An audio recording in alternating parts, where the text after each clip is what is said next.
पहिला पहाड़ गौड़ी पूजलाई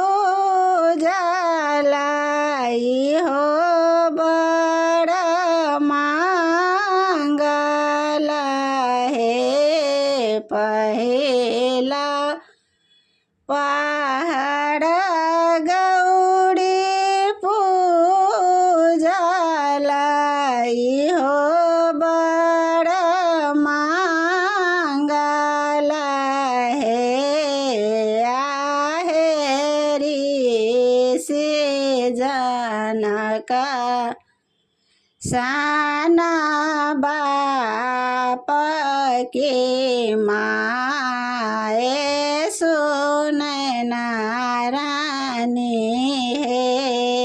आहेरी से जनक साना बाप के माए सुनै नारानी हे। दोसरा पहाड़ गौड़ी पूजलाई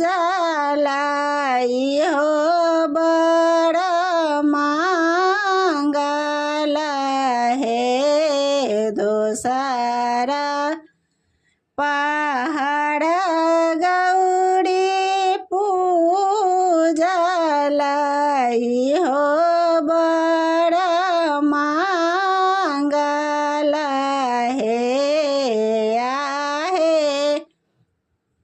मांगल दशरथ साना ससुर की सासु कौशल्या रानी हे। आहे मांगल दशरथ साना ससुर की सासु कौशल्या रानी हे। तेसरा पहाड़ गौड़ी पूजलाई हो बड़ मांगल हे। तेसरा पहाड़ गौड़ी पूजलाई हो बड़ मांगल हे। आहे मांगल रामचंद्र सन कांत देवड़ बाबुल खाना हे। आहे मांगल राम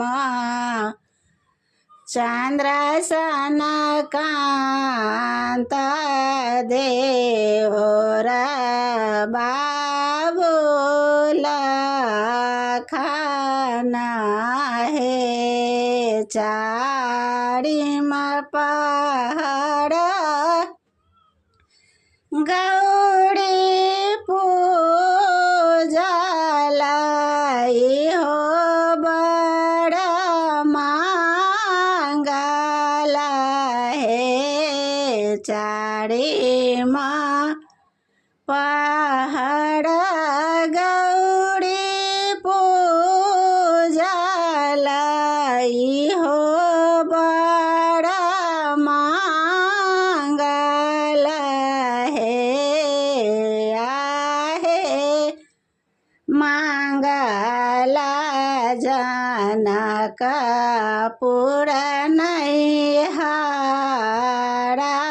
की सासुराया अयोध्यासन हे। आहे मांगल जनक का पूरन हारा के ससुरा अयोध्या सना हे पाँचमा पहाड़ गौरी पूजला इहो बड़ मांगल हे पाँचमा पहाड़ गौरी